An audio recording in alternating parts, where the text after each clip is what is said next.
What is going on, everyone, and welcome to ToyShopFab. This video, we get back to work on my 59 GMC pickup truck. Not that one. That one.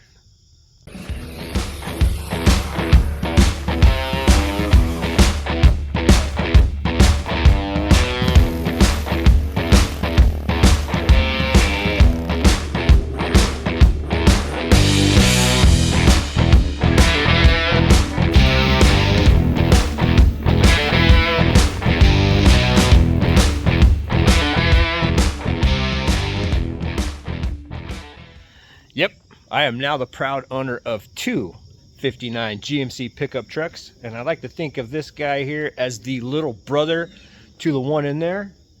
That one is a NAPCO four-wheel drive, and this one, well, it's a two-wheel drive, but it's also a fleet truck. And here's some neat little things about it, which is one of the reasons that caught my attention, because it's kind of unique. We all know the 58s, 59s, they have those neat dual headlights. Well, this particular one has really big single headlights and this unique looking grille. Now, this truck was considered to be an extreme workhorse. See, it's got the 6-lug front, kind of like a, I think it's like a half ton. And then you get this guy here. And you hop up underneath this truck, you can just see how humongous that rear axle is and how much. Look at the springs. If you can get a good shot at those, the massive spring pack in this.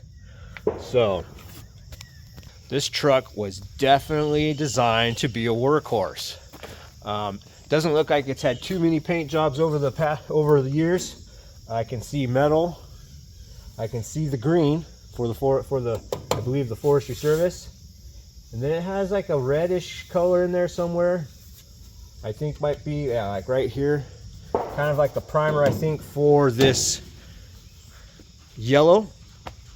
The guy I picked it up from, he was testing out colors, said he liked this blue, which is neat. Maybe I should call him back and figure out the paint, where he got that from, because that's about the same color as my 87 square body. But all in all, this truck is in it's in fairly decent shape from being a central Iowa truck. Got plans for this one. It's going to help me get my 59 back on the road. And, well, not going to get too much into it, but it might have something to do with Seth and Delilah, and maybe, well, anyways, that's going to help us get that thing back together. So what we are doing today, or on this video, is some of you guys that are been with me for a little bit know what my plans were with this truck, but just to kind of catch you back up to speed, here's what I want to do. Now, if you can get up underneath this truck, it's kind of dark, but you can see where my rear axle sits and the transfer case. So if you can kind of see the angle we got going on there, that angle is very, very drastic. So it's almost, it's a little too much. Might have put the drive shaft in a bind. So what my plan is I'm going to undo the cross member for this transfer case here, pull this front drive line out and the linkage to the transfer case as well. And what I want to do is move all that forward. Now, move it as far forward as I can where it doesn't want to put the drive line from the transmission to the transfer case in a bind, but far enough forward to help fix that angle back there.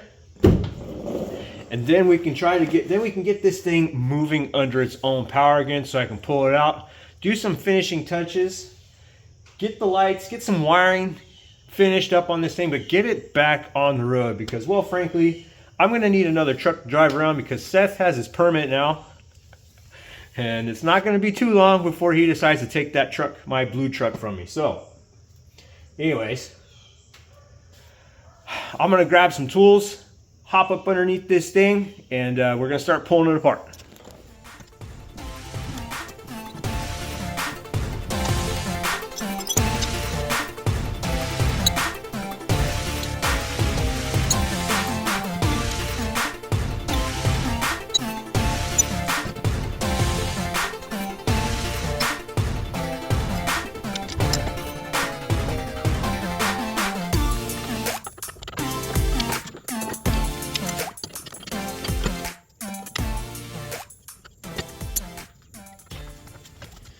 All right, so you can see we got the transfer case down, just left it on the floor jack, pushed it back out of my way. And I've already gone ahead and grabbed my cutoff wheel and started cutting off some of the rivets. So you can see this side here, already got those cut off up there and got the cross member separated from the frame up there.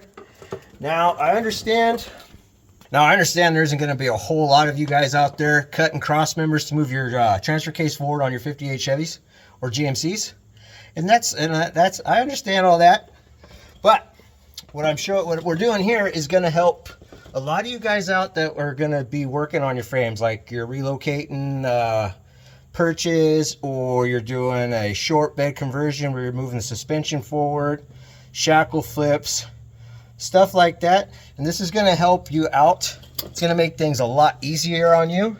If you get your cutoff wheel, just go ahead and do a bunch of cuts, right? You can do 2, 3, 4, but I will tell you this, the more slices you get in this, the easier it is to cut these off, especially if you don't have an air hammer and you're just using a hammer and chisel. Those will cut off fairly easy that way. Now, unless you have like you can get a small die grinder or a cutoff wheel up in here, you might be able to get some of these in tough to reach spots, but unless you have like a extremely high powered air hammer, die grinder, grinder wheel, something like that, it's going to be easier to get those out. They're kind of a pain. I actually had to use this this little wedge here and kind of go in between the frame and the crossmember there to kind of help push this down, because of how these rivets were squished. They didn't want to come out that way. So once I get the crossmember completely cut, or all the rivets cut and the crossmember out of my way, I'll be able to go in there with a cutoff wheel and finish driving all those out. So I've got 6 more rivets to cut, then I should be able to move this guy forward. Now my plan is to move it as far forward as possible, probably right here where my brake line is, comes back and runs in between the crossmember here. So the farther forward I get that, the less drastic the angle on the rear drive shaft is going to be. And that should help me out, help keep from throwing drive shafts and stuff in the future. Hoping, fingers crossed, we'll see. But let me get you guys back over here in the stand, get the air hammer out, finish cutting this thing up, and well, let's move it forward.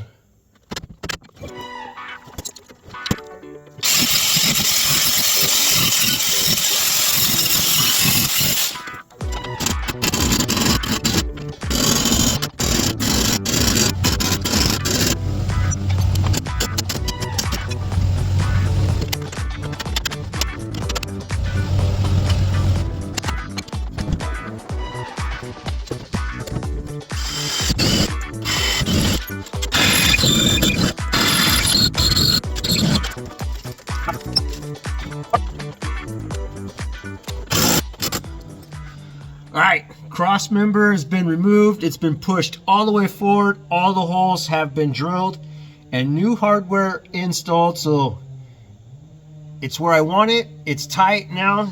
You can see here we got fresh grade 8 hardware. Well, a little dark up in there, but we got grade 8 bolts back in this thing. She is bolted down solid. I've also got it moved up close to where our brake line is at, so you can see the brake line does not rub. And now I can come in here and just kind of add some of those little brake line holders to go on down the frame rail there, so we can get our brake line secure. Make sure it doesn't bounce up out of the way. Hardware for the transfer case has been cleaned up. All the threads are clean, so we're going to go ahead and get the transfer case pushed back up into its spot, get all the hardware in place.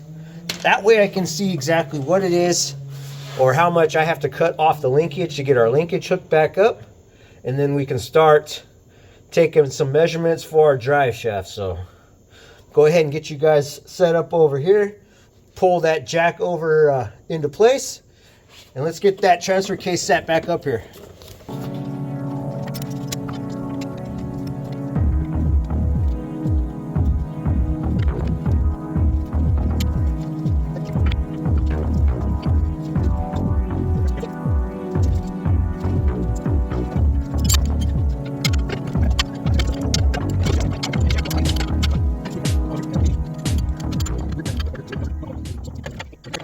Transfer case is now installed, bolted up tight in its new home.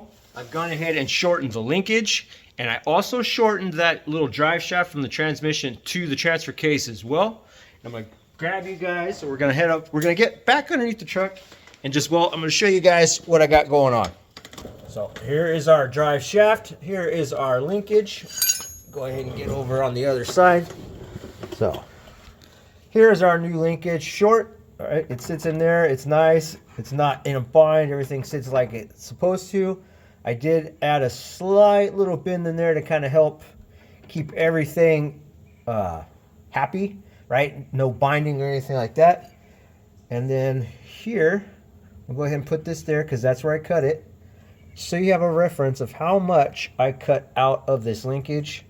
And if I didn't say it before, our transfer case has been moved forward just over 12 inches, like 12¼ inches. So now here is our drive shaft, got from the transmission to our transfer case. Turns over nice and free. There is no binding or anything like that. I have no issues. If you're wondering, I set up a like a dial indicator, had it run across the end here, turned it over, and just smacked it into place till I got it under just under 10 thousandths of wobble, or like out of center. Went ahead, welded it up. So that should work out just fine for me. Now that's not something I recommend everybody do, because if you don't get it right, it can cause a lot of issues. And well, I have done it wrong a few times before until I finally figured out how I can get away with doing it and have it at least hold together long enough for me to get the correct ones made. There are still a lot of things with this truck I would love to take care of. I got to do something with that transmission cross member there somewhere along the lines, and I didn't notice it before when I was first putting this truck together, but there's those bars, and I just thought it was something someone did aftermarket or anything like that, but it's not. Some of that needs to be cut out. I need to figure that so I can drop the transmission down about, I want to say about 5/8 of an inch, or maybe a little bit more, because I never noticed it before, but the angle's a little off, so the back of the transmission's kind of up in comparison or in relation to where the transfer case is, so that has to be fixed.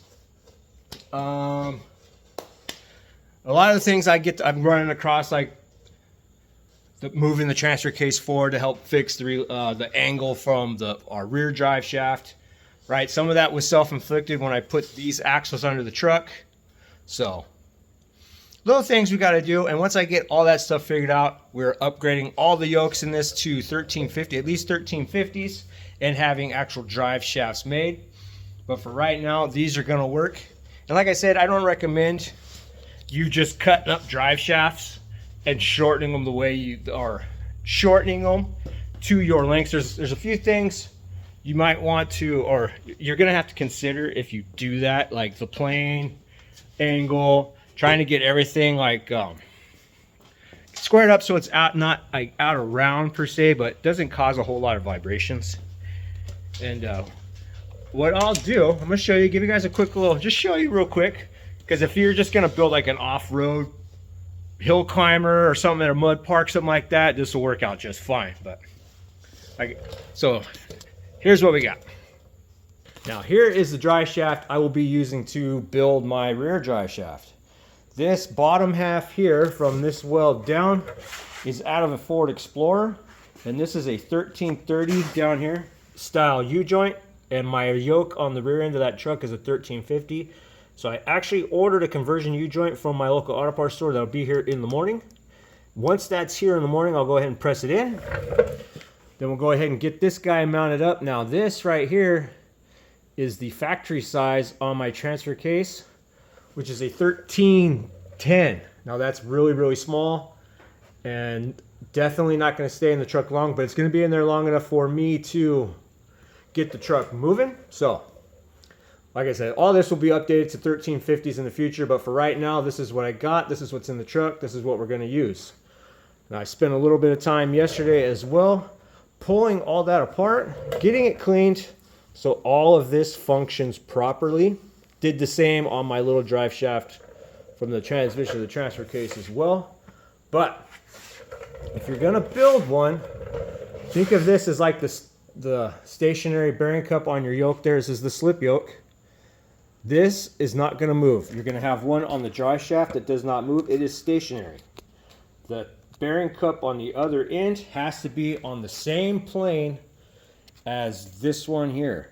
If I was to take this and get it off just a little bit in either direction, it will cause a huge problem. It'll put your U-joints in a bind. It'll throw the thing way out of whack. Doesn't matter what you do, it'll never feel like it's centered or balanced, and it'll just destroy itself. So I did that once. I wasn't paying attention the very first one I did, and it was not good. That's how I realized, like here, so you got the one on the drive shaft down there. You have to have the other one on the same plane, and that allows for when it to rotate these guys here, which move, it's going to be the same. Whoop. So when you get the U-joint in here and you have the other bearing cup out here, this one here and this one here will be on the same plane. It's kind of like a wobbly extension, so they don't bind up. They allow each other to move together. So, but once I get all that and you get everything in the truck, I get everything pressed, this right here will separate. I'll figure out my measurement on where I need to cut. Once I get it cut, I will set up my dial indicator here. Basically, I'm just going to give you like a quick little demonstration. Let's see, do this with one hand. Whoops. But just one-handed, but basically I'm going to set myself up to where our dial indicator will be up underneath the end where I cut. And I'll rotate the drive shaft after it's put back in place in the truck, so it'll be secured on both ends, and I can jack up the rear end and I can take the drive shaft and turn it with our dial indicator in place. It'll tell me how far off center it is, and I'll just use the hammer and kind of tap it around as I'm turning it to help bring that dial closer to zero. Like I said, I did my little one up in there. That was about 7 thousandths out. That was as close as I could get it, and I called that good enough. We welded it up. So I will do the same with this one. I'm just waiting for our U-joint to show up tomorrow morning so I can get this in there, get it measured, get it cut, and get it welded back together. But like I said, this isn't something I recommend you doing. If you got a good drive shaft shop around, take it to those guys. But if you're gonna just take it off-road, have fun, or build yourself a toy, then these basics should help get you going. But anyways, like I said, I got a bunch of parts that need to be upgraded, and I just don't want to spend all the money at this point to do it, because then the truck's going to sit for longer, and there's a bunch of other stuff I need to do to work around it. So, but anyways, that U-joint's going to be in the morning. While I'm waiting on that, I'm going to start cleaning up a bunch of this stuff, getting it out of the way, so when it does come in, we can get this thing welded up, get it in the truck, and hopefully pull this thing out of the shop. Move this truck underneath its own power for the first time in many, many years. So I'm looking forward to it. Like I said, you guys, I'm waiting on a part. I'm going to get this stuff cleaned up. So we'll be right back.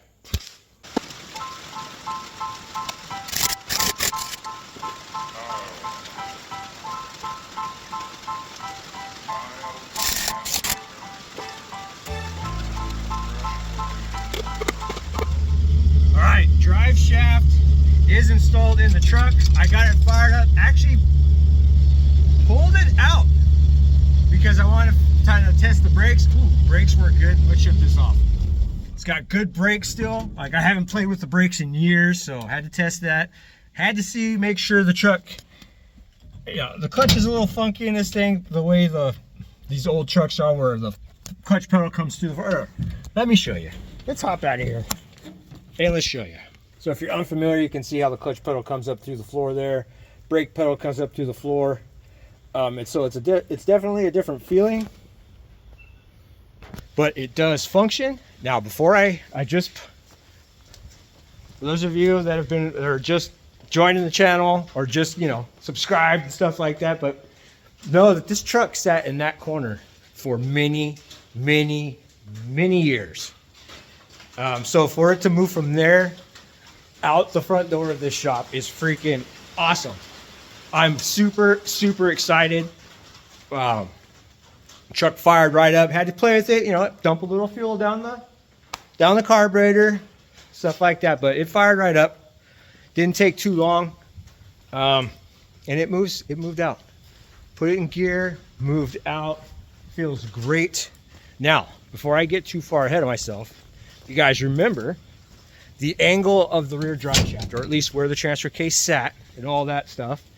And if you could kind of like just imagine how our angle would have been on that drive shaft. So now you're going to see what this one looks like. So there is the new angle of our rear drive shaft. You can see it is longer, definitely in a happier spot. Definitely going to be more manageable. Shouldn't have too many binding issues. Got plenty of movement in both ways on that slip yoke. Everything feels good. So, not getting too wild. I'm just going to take it down the driveway, down the street, and back. There's still a bunch of stuff that needs to be done. Need to do better on securing fuel lines, better on securing brake lines. Got a bunch of junk in the back here. Right, definitely got to do a bunch of checks, but I'm just so freaking excited to have this truck going. All right, fire it up. Okay. Fires right up. Probably need to play with the idle a little bit. It is a tad high, so let's go ahead and well, let's take it down the street real fast.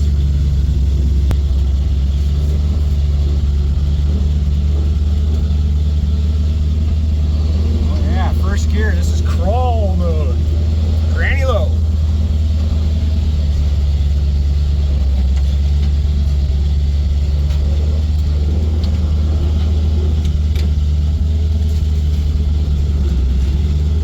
Alright.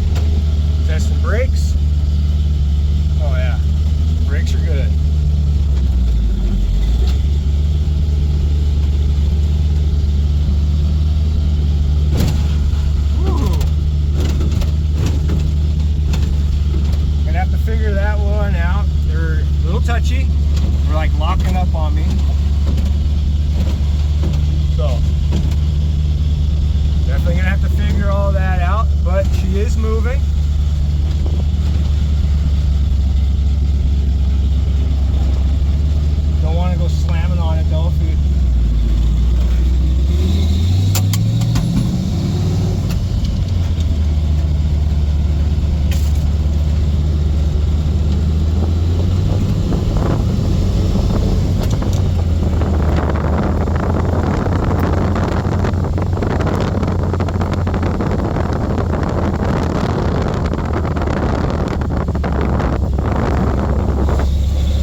carburetor is gonna need some adjustments, but it's moving.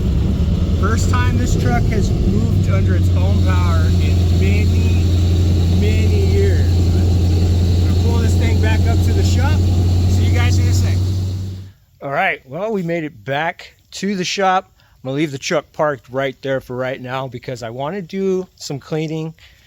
Want to move some vehicles around, you know, make it so that one's easily accessible to get in and out, so we can start doing more work on that truck and getting it even more prepared to be on the street again. So now I know this wasn't a very long first drive, but it was the truck's first drive regardless of how far it was. It managed to drive itself out of that spot over there, down the street and back under its own power in many years. And man, am I motivated to go even farther and get this thing going again. So I am super excited. Managed to get, we got the transfer case removed from the truck. We cut the cross member from the frame, moved it forward just a hair, over a foot, got it reattached, reinstalled our transfer case, got the drive lines made up and linkages cut, everything installed. There was no binding on anything. Everything felt really good. Now, like I said, those are just so we can get the truck in and out. We can move it around. We can have some fun with it. You know, it's not for super high speeds. There's definitely some upgrades that need to be done. I want to change the yokes on the transfer case, get everything up to the 1350s, get it nice, big, and beefy. I want to move the engine around a little bit. I mean, there's some things that need to be done. So that stuff will be addressed, will be fixed all. But anyways, it moves, it runs. We got it out of the shop. I can clean it up. I can move things around and I'll come up with some more ideas, come up with some more ways, more things to do to get that thing more ready to be on the street. So that's going to do it for this video, you guys, it's a huge win for me. Very excited to continue on that project, but got to do some cleanup, got to get some things moved around. So I'm going to end this one right here. Thank you guys for hanging out. Thank you for watching. I appreciate all your guys' support. If you're new and you've made it this far, hit that subscribe button for me. Turn on notifications. Tell me what you want to see on future videos. Like I said, got that other 59 out there we'll be doing.